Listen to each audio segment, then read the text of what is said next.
Hi there, this is Joe from SquareXO, and this is SquareXO episode 69. I'm joined by Dan. Hello. And Rebecca. Hi. Hi everyone, welcome. Okay, before we start, visit our website at squarexo.co.uk where you'll see a ton of reviews which we published last week. This week, there's going to be loads. I don't think we've any today, but tomorrow, which is Tuesday, we've got about 4 going live in the same day. We've also got another one later in the week, and that's what I know of so far, but there'll probably be more because there usually is ones that just come out of nowhere that I don't know about. So check out the website. Of course, follow us on twitter.com/square_XO, and please back us on patreon.com/squarexo, which will help us give you even more content. And of course, if you do back us at certain levels, you'll get certain benefits, such as the SquareXO mug that you can see behind my head, and badges, t-shirts. There's all sorts of things you can get, or you'll even be able to get an extra little mini podcast we're going to do. It's a little 10-minute thing, and also you'll also be entered into our competition once a month to win a £10 voucher for PSN, and the more we get back, the better prizes we'll be able to give away, so make sure to do that. If you're listening on iTunes at the moment, then you'll know we're on there already, but we're also on Spotify, Podbean and YouTube too, where you can watch us on video. Okay, that's all that out the way, so let's get on with the gaming news. Okay, I didn't think there was going to be much gaming news because, to be fair, we recorded the last episode on, I think it was Wednesday. So it's not been that long, but I've managed to find quite a bit of gaming news, so we'll start with the sad news, which is that there's been layoffs at Onrush developer Evolution. That's by Codemasters. It used to be Sony. Sony kind of laid off a bunch of staff. Codemasters bought them. They released Onrush, and now they've released a bunch of staff as well. So that's not really good, is it? But, No, it's never good when you see it. My cynical thoughts maybe that the game they chose to release wasn't the right game. I don't know. Yeah, well, it's an unusual game, I would say. Yeah. Apparently, one of the biggest bits in news of this is that the Rushy, who's really the face of the studio, has been laid off as well. Yeah. So, what I read as well, which is, and I think everyone should call this out for being wrong, is that Codemasters have said that when a project comes to an end, the team becomes disposable or something along those lines, which is just ridiculous. You don't, because if it had been a big seller, they would never have just bin them off because they'd have seen the pound signs. Yeah. It's just down to greed. I think some staff always get laid off at the end of a project, but I think generally it's the temporary staff or whatever that are working on the project anyways. But I mean, I don't think generally there's a mass culling of staff, so... No, there shouldn't be. But hopefully Sony pick them back up, which they won't, but hopefully they do and they can do another Drive Club, please. As I said on Twitter, it always seems to happen with racers, doesn't it? Well, it does. GT Sport doesn't. The GT team seem to be the same team, and Horizon seems to do all right. Forza, seems to do all right. I just think if you're going to do a racer, do a racer that people want with races in it and that appeal to car lovers. But anyway, I don't know enough about the game. I think it is a very good game anyway. So there we go. Sad news though, and good luck to everyone in new jobs. Yeah. I'm sure they will. Yeah, exactly. Spec Ops: The Line has announced a competitive quester known as the Cycle. The Cycle is a first-person shooter in which you compete with other players to complete quests during a match that lasts 20 minutes. The game is designed for 20 players to compete with each other on the map, but there are alien monsters to contend with too. So there you go. Spec Ops: The Line is a game which I bought it on Xbox, I think, or was it PlayStation? I bought it on something. I can't remember. I know I've got it. I own it somewhere. I can't find it on my shelf, but I own it on something, and I always meant to get down to playing it, and I never ever have. So was it Spec Ops? Spec Ops: The Line. It was I think it might have a good story, and it was Nolan North that voiced the main character. Okay. I swear I own it somewhere. I'm sure I own it. I'm sure it's there. Yeah, so that could be quite interesting. We'll see, I guess, if you're into 20-minute shooters or whatever. Sony announced the limited edition Spider-Man console. There's a picture of it on the screen if you're watching YouTube. I might find quite a nice picture of it because on all the sort of normal pictures it's hard to tell what it looks like. But in this one, it's actually a glossy console and it looks actually pretty sweet. Not sure about the controller, but the console looks nice. The console looks really nice in this picture with it being glossy, I think. But yeah, they're actually, as well as releasing the PS4 Pro, they're also releasing a standard PS4 in the same design as well. Can see. I think they're expecting Spider-Man to be successful. Oh yeah, it will be. Yeah, it's going to be huge, especially when Insomniac doing it. So that's good. Do you reckon they'll lay off Insomniac stuff when it's released? No, not rightly. Stardew Valley's big multiplayer update finally has a release date, and that is August 1st. So if anyone's I'm not care about the multiplayer. Been and gone, isn't it? It's had its time. The game. I'll play the game again. I've got it on Switch, but because I've played it so much on PS4, I've not actually touched the Switch version because I thought, well, do I always start again? No, I don't. So I'll probably keep playing PS4, but I'm not bored about multiplayer. No interest whatsoever. And speaking of multiplayer, GTA Online After Hours lands on July 24th. I did read a bit about this. It's something to do with After Hours. But yeah, I have no interest, so... Is that Grand Theft Auto 5 still releasing DLC for it? It's crazy. Well, they can't they? People are obviously still buying it. So it'll be back in the charts next week. Mm-hmm. Apparently, I saw some people complaining about the updates that the things that you get in the updates, like apartments and stuff, are far too expensive. Like real life. So people they're a bit expensive, so yeah. I don't know. They're hoping that they won't be quite as expensive in this new update.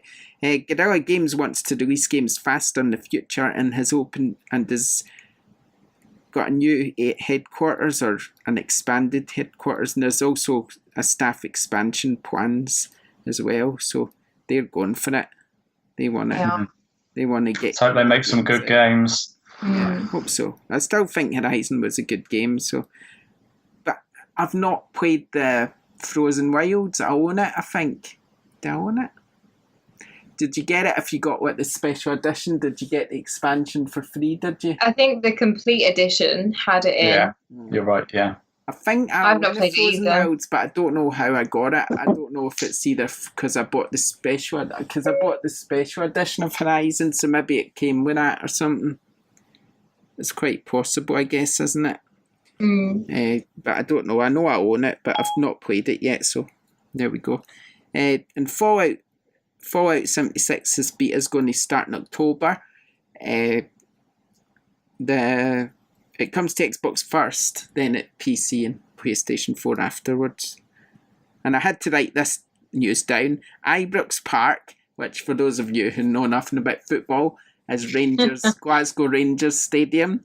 And those that know stuff about football as well, they might not know. And the other one, the other park for our bitter rivals, I'm not saying their name, could be in PES, the new PES. There's an event next month at said Rivals Stadium, and apparently there's going to be some sort of announcement. So, what stadium's better? Well, Ibrox, obviously. It's more. Which one holds the most people? Which one holds the most people? Theirs does. By about theirs. He's not saying that. Theirs holds the most by about 10,000, but so they got more fans. Nah. Nah. I think we could because it used to be a time when Rangers would play Celtic. I'll say it. That 100,000. When it was all standing, you'd get 100,000 at matches. So I think we could easily fill 6,000, but we've just not done it, I guess, because of the issues. I think there was plans in place to expand it a bit more, but it's 50,000 at the moment at Ibrox.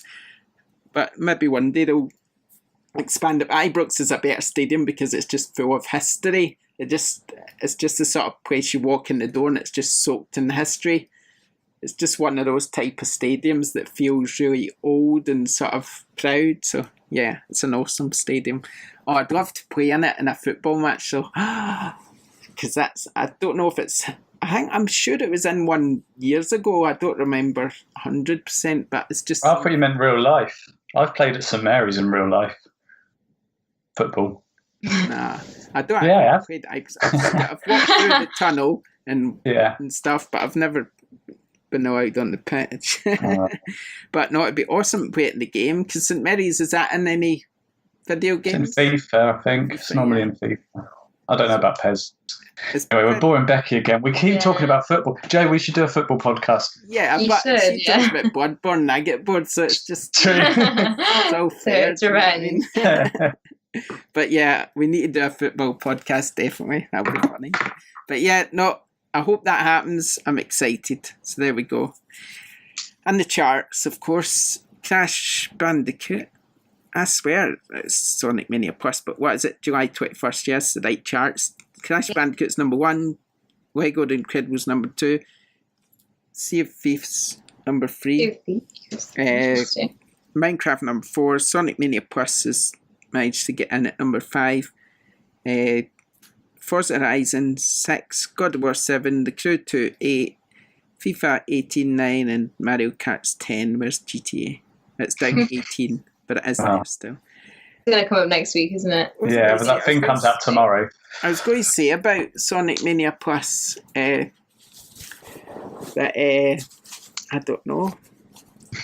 I've played it on Switch, but the original Sonic Mania, but the Plus part I think is just got an upgrade, and if you've got Sonic Mania, you can buy the upgrade for $3.99 or something. But I probably won't bother, to be honest. So yeah. Anyway, that's the game news. So we'll move on to our topic, shall we?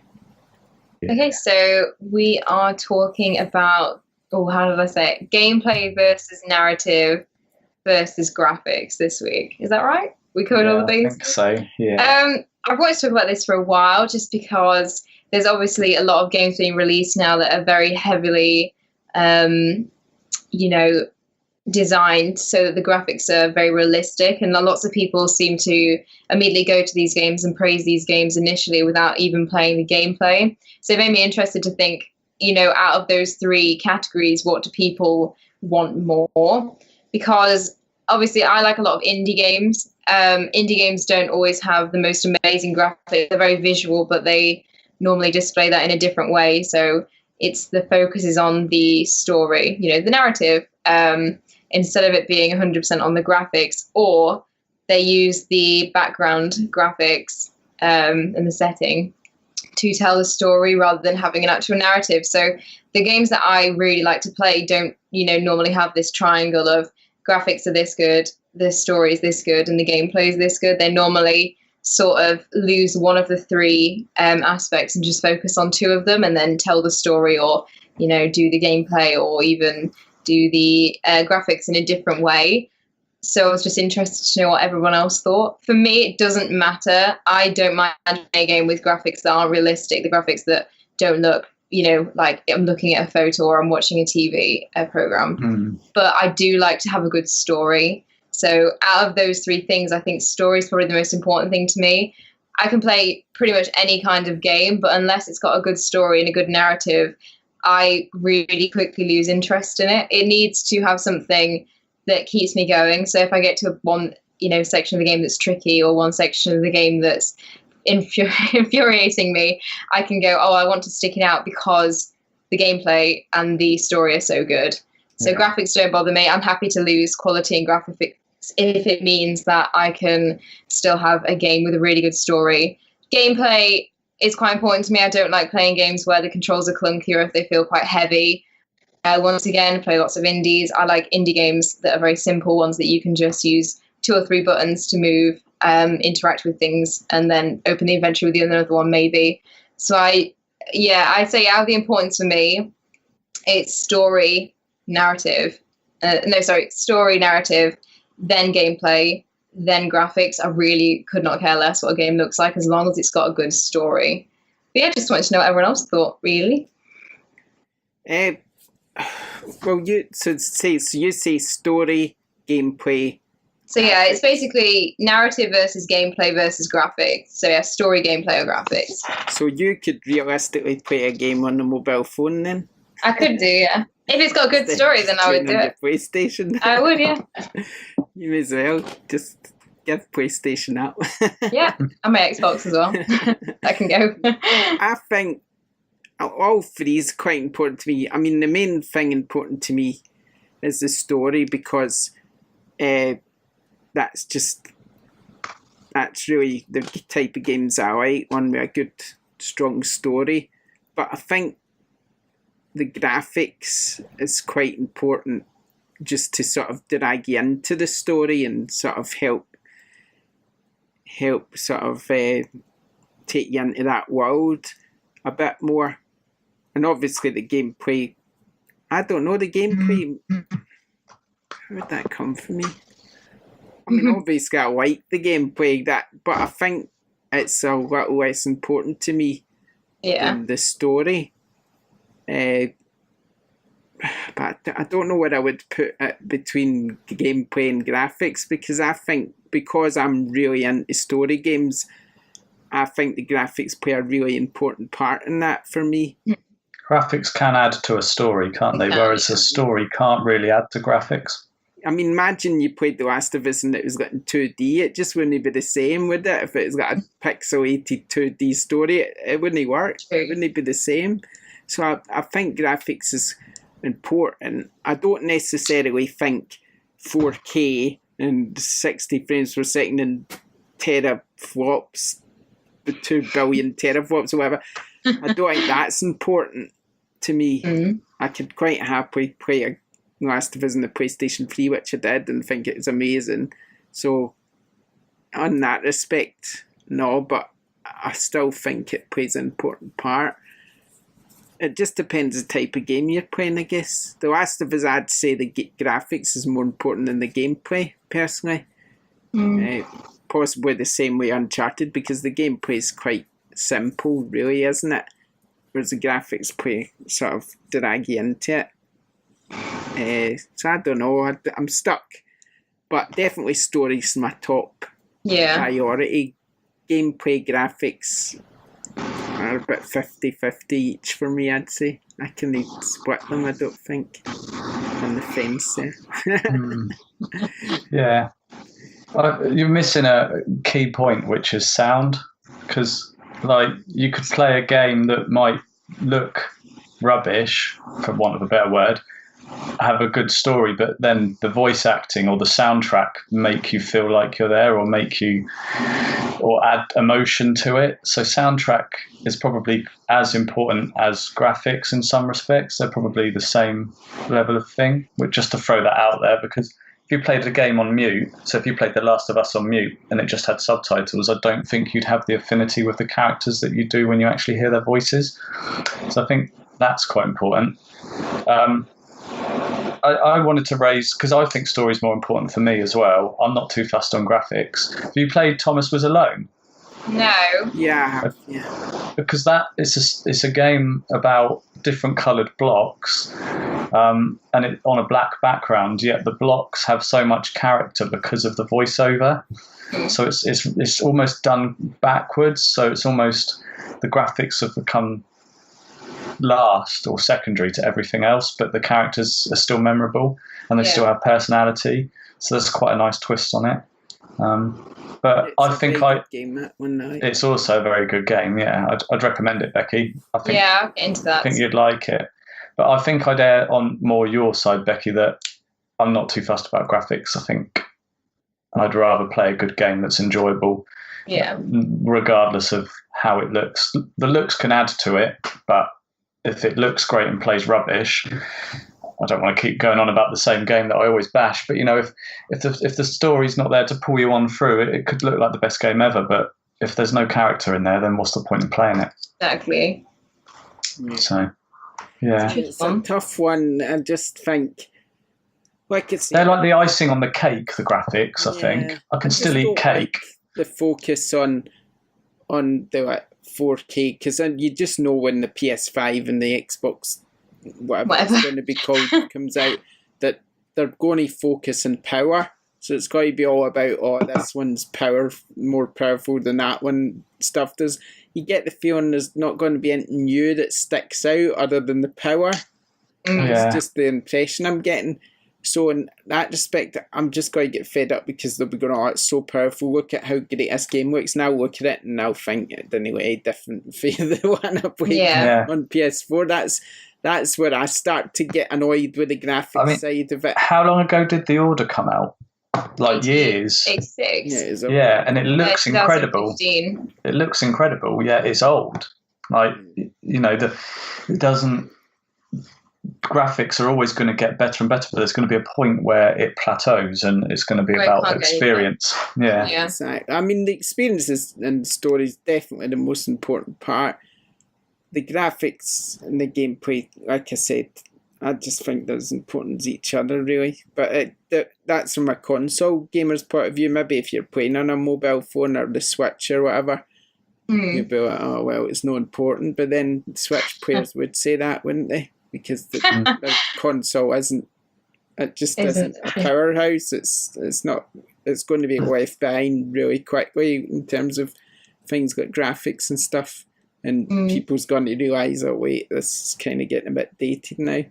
So, interesting argument to switch onto film as well, though. So, if you watch an animated film, something like the Lego Movie, which is really basic, kind of 10 frames per second, so it looks like stop animation and stuff. Yeah, it's a great film, regardless of how it looks. Or some Studio Ghibli films. Princess Kaguya, I think is one, which is done like watercolors, and it looks quite basic, but the story's amazing, so the film's really good. So you can sometimes the story can just, your mind's eye makes up the rest of the picture that the story is painting. So the graphics it's a bit like when we look back on old games, and in your head you imagine it looking a certain way, because the story and the world that it creates is so strong that your brain fills in the gaps. Yeah.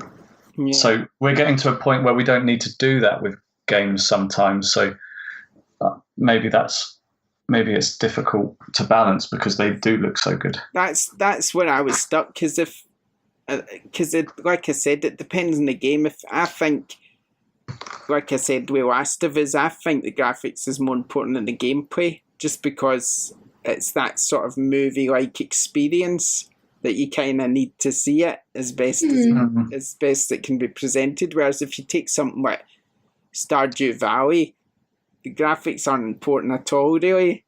Yeah. It's a great game in its own right, and it's brilliant, and I really like it. And I don't care that it looks a bit old-fashioned. It doesn't bother me at all. Whereas maybe if you took, I don't know, I've not played Firewatch, but I get the impression... that's gorgeous. I get the impression it wouldn't be the same with it if the graphics weren't there. So, I mean, I think it does depend on the game. There'd be a really interesting experiment if there's any student game developers listening. If they were to recreate something like The Last of Us or Uncharted 4 in a 2D pixel art game, and then give it to people that have never played The Last of Us to see if it had the same resonance to them as players as what it does to us who's played the 3D one. To kind of, is it the story and the characters, or is it the way it looks? Because it's hard for us to detach ourselves from what's come before. Whereas if you were playing it for the first time, but as a 2D platformer, how would that feel? It'd be quite interesting, and it'd be a cool project as well. Yeah. I mean, I find it really weird because, in a way, I'm almost drawn more to games that have a very unique sense of art style. So when I'm looking at stuff, I might be interested in reviewing, and I'm like scrolling down a list, stuff that is realistic. So for example, Detroit was probably one of the most recent realistic looking games that I reviewed. I couldn't really say too much about the graphics in my review because all I could say is it looks good, it looks realistic. Yeah. But when I'm playing, I'm going to bring up a game I always talk about, but when I was playing Inside, I was really wowed by how everything is very soft and cartoonish, but then it's so sinister at the same time. And like we were saying earlier, Inside has a narrative, but it's no spoken dialogue, no written narrative. Majority of the story is told through the background. So as well as it being told through, you go through the game and you're doing all these puzzles and you could sort of piece together what's happening. There's things happening in the far background that you can never interact with that sort of tell you what's going on in the story. But I've always praised Inside for looking the way it does. It looks so good. It's, majority of it is, black and white, neochromatic, but it's got little flecks of red or little flecks of green. And it just brings the whole game out.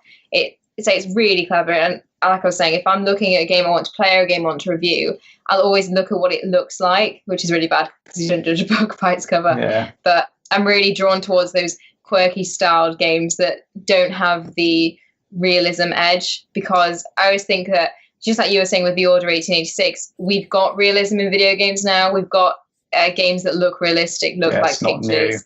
Yeah, what's it's almost interesting like as that. well is that, without bringing age into it, you haven't, whilst you've grown up with video games, you've not grown up with like 8-bit, 16-bit. Nope. And then so it's like, it may feel different for Joe and I because we've seen how it was and we know how it is now, whereas you've always known it to be this good. Exactly. Maybe that's why I like the simpler graphics more, because I'm so used to seeing things that look realistic. I'm like, I want to revert. Yeah, whereas we've been there and done it. Yeah. Funny.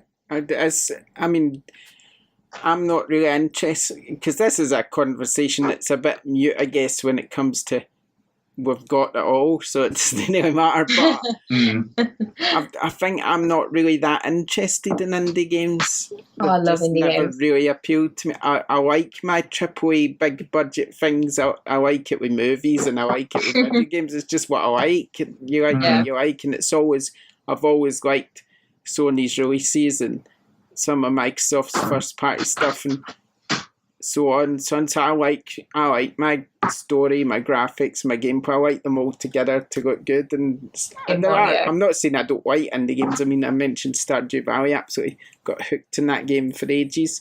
And there's others as well that I could mention that I think's brilliant, but it's not really my sort of thing normally. I like my big budget games. And so, I mean, to me, that's probably why I kind of split the graphics and the gameplay, because I just kind of like it too much. So that's fair enough. Yeah. It is. I mean, I couldn't play a game on a mobile phone. I just hate it. Yeah. To me, but then that comes down to controls, doesn't it? That's another thing. Yeah, that's one of the things. But I mean, even playing on Switch, I don't really. Although I like. The thing that annoys me about Switch is I like it as a concept, but I can't stand the actual thing. I just can't stand the games. To me, everybody's going, oh, look at all these games. They were all out a year ago on PSN. So what games has it got? It's the same games I was playing a year ago, or I could have played a year ago if I was really that bothered. It's just an indie machine. So, I mean, Rebecca might like it. I love it, It's like, nah, where's a decent FIFA, or where's these games that come out that look great? Like, I mean, you can't say Spider-Man because that's PlayStation only, but games like that, is Darksiders 3 coming to Switch? Probably not. If it was, then maybe I'd be going, oh, yes, this could be good, but I don't think it is, as far as I'm aware, because Switch can't handle it. It's a bit like PS3 versus our Xbox and PS4 versus Wii U all over again, because the Wii U was totally underpowered compared to those two, so it never got the big third-party titles, and they've brought the Switch out, and it might be all snazzy and up-to-date and stuff, and a clever idea, but it's still underpowered, and because of that, it's not getting the titles that maybe, it's getting titles that are 7 years old instead, like Skyrim and stuff. It's great. I love Skyrim, not complaining, but how many times have I played it? 1 million times. It's got so. I know we've went completely off subject, but I'm just saying, it's just that annoys me. But it's pointless Nintendo releasing a console to compete with the PS4 and the Xbox One, isn't it? Because, like you say, the games are already out. What's the point in releasing something that's just as powerful to play the same games? Yeah. They've got to do something on a tangent. They've got to be different, because they just get swallowed up in the war between PS4 and Xbox One. So What are they doing that's different though? Well, their games, isn't it? It's their games and the fact that their consoles both handheld and not. They've got to be different. What's different about their games than well, some people it's the same games that's come out in the Wii U. But some people prefer that in the same way that you said earlier you prefer AAA. Some people prefer Nintendo games. So that's the compromise they make. So yeah. That doesn't make sense to do. No, anyone who wants to play Mario over The Last of Us. No, sorry. No. I do think it's a great console, like I said. Brilliant idea, brilliant concept, but to me it's just Vita 2. It's an indie game console. Nothing wrong with that if you like indie games, obviously, but it's just I don't see the only thing that excites me about it, to be honest, is the fact that there's a new Pokemon coming out and Animal Crossing might eventually come out. But I mean, I just wish they would. I just wish Darksiders or some game I'm excited for would work on it. So, well, never mind. Maybe so. But you got a PS4, so you're not missing out. I just like the idea. That's all. Do you not have a Vita? Yeah, I do. Well, there you go then. Remote play. Yeah. You're right. Do we have any viewer thoughts on the topic? Yes. Or listener thoughts? On topic. The topic of Switch, the topic of actually what the topic was supposed to be before I went off now. Do you know I love a topic as well? The chocolate bar topic. Yeah, I prefer Snickers personally. No, I like a topic. Yeah, it's hazelnuts rather than peanuts. Oh yeah, they did they not do a hazelnut Snickers bar at one point? I don't know. It would be pointless just by a topic. Anyway. Get off topic again. Topic. The Glasgow Gamer, what's he say? A mixture is needed. I've seen countless people tell me a game is amazing as it looks amazing. I play it and it's drivel. A turd covered in glitter is still a turd. People need to realise that amazing graphics mean nothing if the gameplay is bad. Yeah, can't disagree with that, can you? David Restero, I hope I said your name right. It might be David Restrepo. Sorry, something like that. I personally feel more video game reviewers need to be more well versed in game and tech terminology to more accurately discuss visuals when they come up in a review. I feel like just saying, and it even runs at 4K when it actually doesn't, is a little disingenuous. Haha! Got the word right, you didn't film me.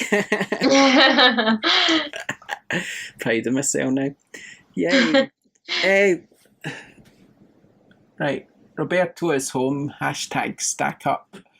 Says VA11 Hala would be a great place to start. The game looks like an early 90s PC game, but the music, story and character make it an excellent storytelling experience. I also recommend SteamWorld Heist, The Swapper, and Alone With You. So I think he's just giving us examples of games that maybe don't look great, but play amazing and sound and have a great story. Yeah, so that's all Rose had to say about it all. Good way to get us back on topic. It's warm in here. Yeah. It's warm.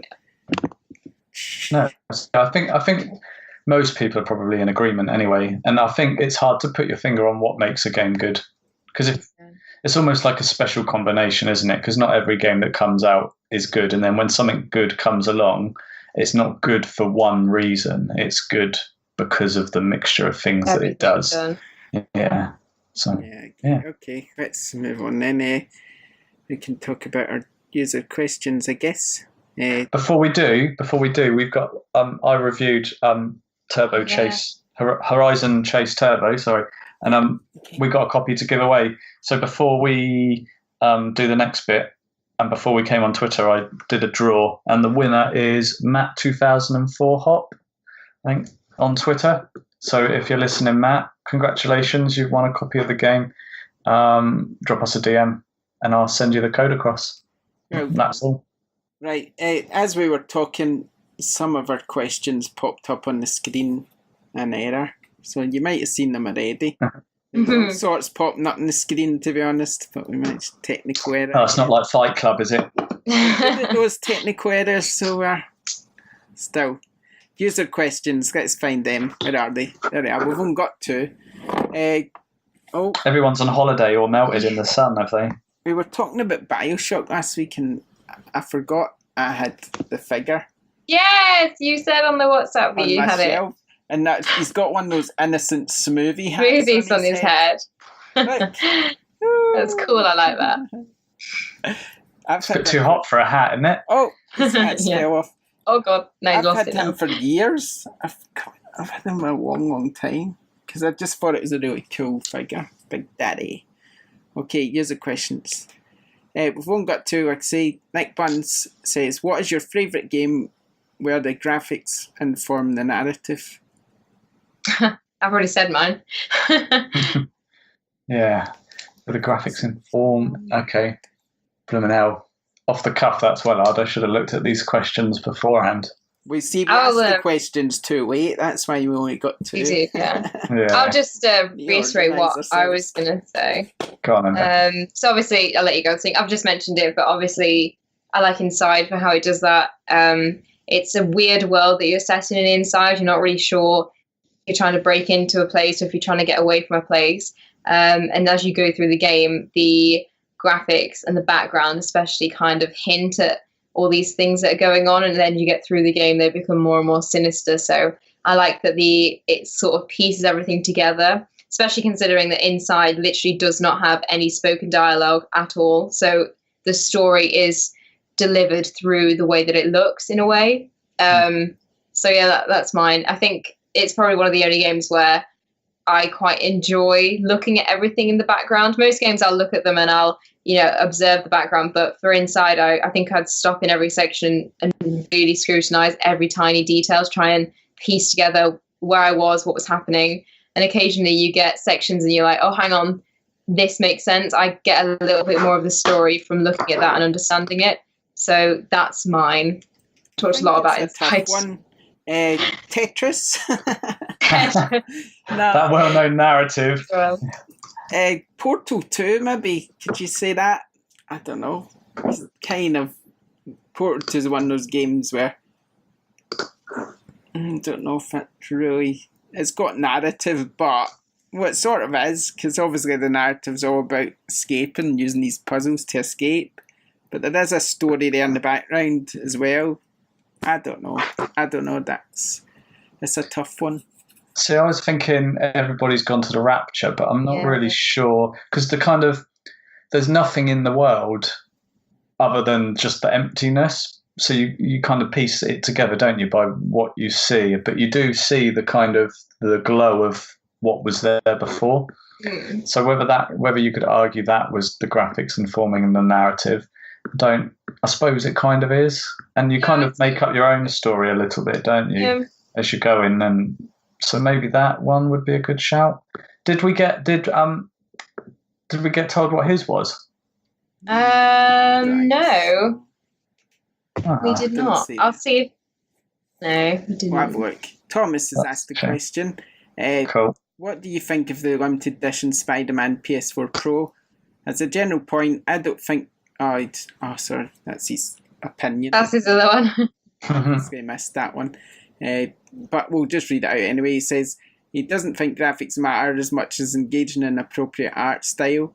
Gameplay matters most, although compelling narrative helps you keep playing depending on the game. But anyway, back to his question. What do you think of the limited edition PS4? I'm just going to say on the topic thing again. Yeah, we've all interpreted graphics as meaning graphical fidelity, as opposed to looking strong artistically, haven't we? So yeah, it's a good point. Sorry, this question. I think it looks rubbish, but that's what I said before the podcast. It's just a red PS4 with a white sticker on it. But again, I'm not going to say anymore. I'm fed up. I do like the way it looks, but I would never buy a limited edition console in the first place just because I don't see a problem with my standard. I still, like I said so many times, I still have my launch PS4 from 2014. So I wouldn't, I mean, I don't like Spider-Man, but I like the way it looks. I like that it's glossy, but I just imagine that's going to scratch so easily. Yeah, I mean... What do you put on it to scratch it, though? I don't know. Mine's scratched. I don't know how I've done it, but mine's really scratched. I don't buy... The only limited edition PS4 console I've ever bought is the one above my head. The that on there. 20th anniversary one. That's different. Do you know what I mean? That's something special, and it looks great as well. So, I mean, but I don't really care for them. I like to look at them and think, oh, that's nice, but I can't ever imagine me buying one, not unless they released a Darksiders one, which was completely and utterly awesome or something that just couldn't refuse. But I don't see why I would buy one, because it's just basically, like Dan says, it's just basically a console with a sticker on it. Most of them are. Yeah. I mean, I don't think it's necessary, really. I mean, it'd be cool even if they just changed the colour of the LED light. Because on that red one, it's going to be blue. I suppose that does fit with Spider-Man. But if it was red or something, or white to match the sticker, make it special, make it a bit more aspirational than just a different. I used to like what Xbox did with theirs, like the Star Wars one. When you opened it, it would make an R2D2 noise or something. Like that, to make it a bit different. But then Xbox always come up with good ideas and stuff like that. Maybe they've got better designers, Maybe. Who knows? Anyway, that's the questions out of the way, so it's quiz time. Quiz time! Oh, you've done some quiz again. You're going to do it right this week. Have I forgot the questions, answers again? Possibly. I really must write the answers down when I do these, because I forgot to do it last week and I forgot to do it again this week. It might help. Yeah. I might remember the answer this time, to be fair, but I might not. Anyway, I've got 3, so let's go for it. Right, this is quite a long, drawn-out critic review. It's a delightful game full to bursting with character. The bittersweet tale is engrossing. The support cast is consistently charming, and there's an admirable level of polish across the board. From its stunning visuals and soundtrack to its fun, responsive gameplay, Blank is rock solid from top to bottom.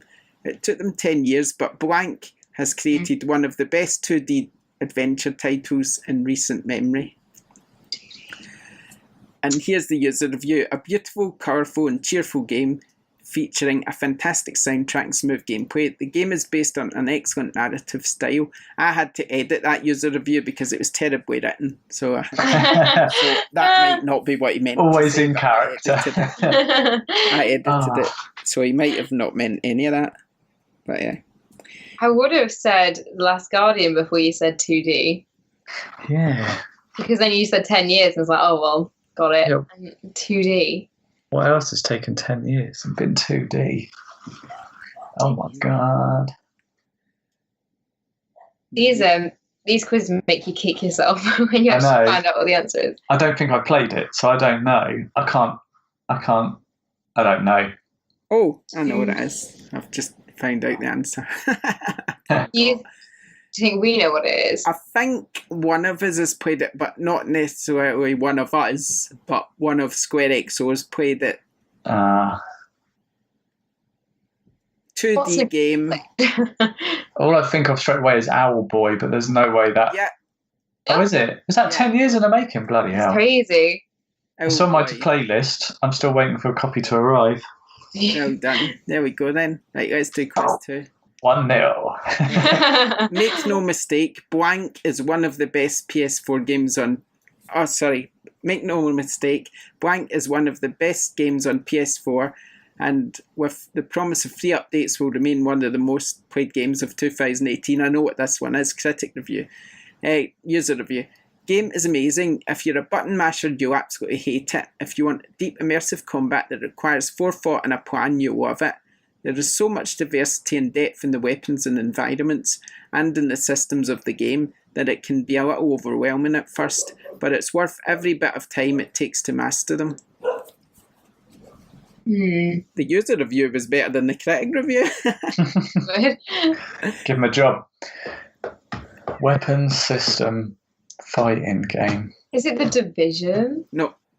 That's what I thought when you said free upgrades. I think you'll find this one a bit tougher. Oh, God. I chose a bit of a tougher one to guess, and I think probably none of us have played it. Oh.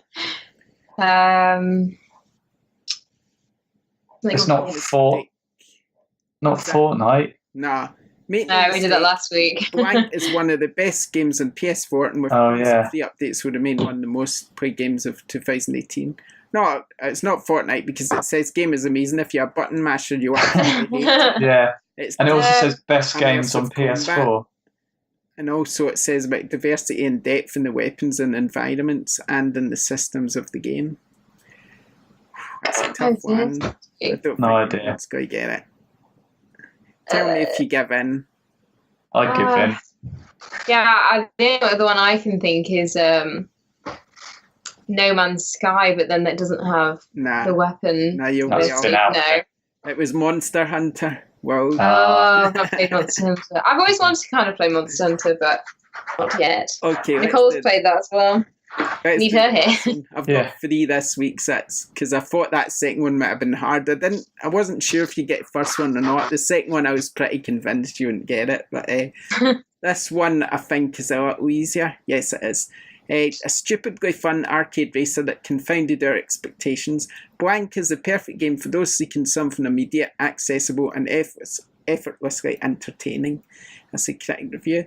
The user review: frantic and action-packed racing while destroying the environment and the vehicles you're up against is always a fun and thrilling adventure. But there's one problem: most games that offer this entertainment play out the same way. Well, that is until now.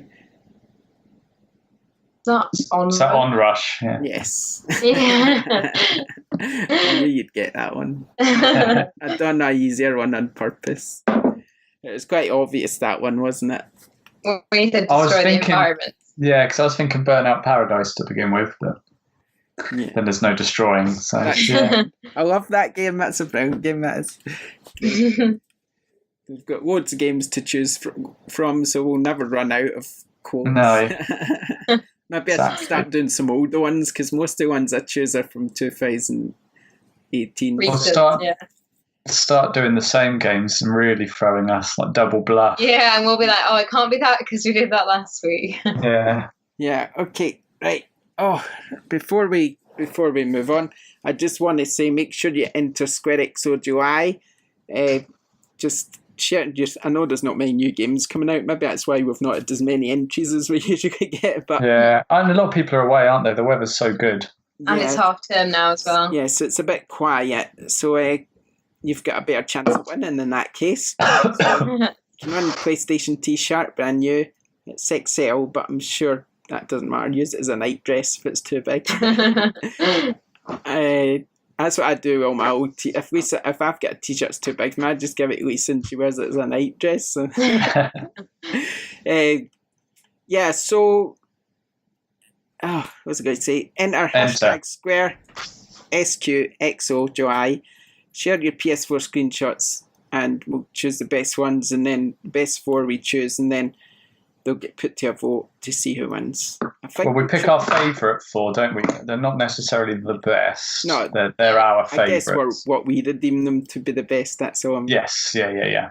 I'm just being pernickety. Yeah, we'll put them up on the screen whenever we've got the 4 best. We'll put them up on the screen on our podcast just to show you them. Then you can vote for your favourite, and then they'll win the t-shirt, and then we'll kick off SquareXO August. After August already, bloody hell. 8th month of the year. So that'll be fun. So yeah, that's good. So make sure to do that, because it is worth it. It's if you're a lot of people share screens anyway, so there's no harm doing it. Right, I was going to say about what's coming out next week, but there's not a lot. It's getting pretty quiet. I mean, you wouldn't think it, the amount of reviews we've been posting up, but it's pretty quiet. There's quite a games out this week. Mega Man collection, I believe. Train Sim World, if you're into trains and want to drive one. We've got Earhart, was it? Earhart, Tales of Broken Wings. There's what was the other one? There's another one that's going to annoy me now. I think it's one we're going to review tomorrow. There's the Council episode 3 as well. We did have reviews for that on the website, but we don't anymore. But we're going to have all 3 episodes reviewed this week. Also, Sonic Mania Plus, as we mentioned that earlier. And the Banner Saga 3 as well, which is one we'll be reviewing. Hello Neighbour for PS4. It's been out on Xbox and PC for quite a while now, but it's come to PS4. Looks so good. We'll try and review that for you. I'm not sure. We've got a code yet, but I think we might be making inroads with that one, so we'll try and get a review for you. The No Man's Sky update's out also. The No Man's Sky next. I did put a vote up on Twitter. Anyone got an update on that? If anyone's playing it, I think the last time I had a look, it was No was winning. I'd love to go back, but because I've already platinumed it, and I know it's like a bad excuse, but I can't be bothered to go back. If they could, I don't know, they might have added some new trophies, but if they could re-release it as a second platinum trophy, I'd go back in the blink of an eye. Yeah. So the poll is 47% of people are going back to it and 53% of people aren't going back to it. How many votes is that? 47 to 53. 53 is no, 47 is yes. All right. How many votes? So 53 people. Yeah. 53. All right, cool. Okay, thanks for voting, everyone. That's interesting to know. Also, we've got Rainbow Runbow, Deluxe Edition. I think we've reviewed that on the site already, so you can check that out. And what else is to the end of July? That's about it, really, for the end of July. And then August is pretty quiet, but we'll talk about August next week. But yeah, not a lot, really, coming up in the rest of July. So there we go. But we've reviewed most of them anyway, so anything you're interested in, probably on squarexo.co.uk. Yeah, okay, so anything else to say, anyone, before we wrap up? I think we've covered it this week. That's it, yeah.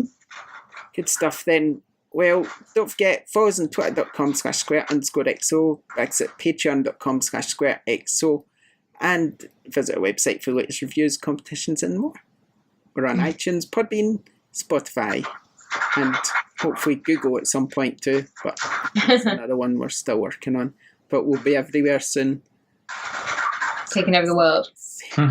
Yeah. Look, thanks for joining us, everyone. It's roasting in here, so we're going to go, and we'll see you next time. Thanks now. Bye. Bye.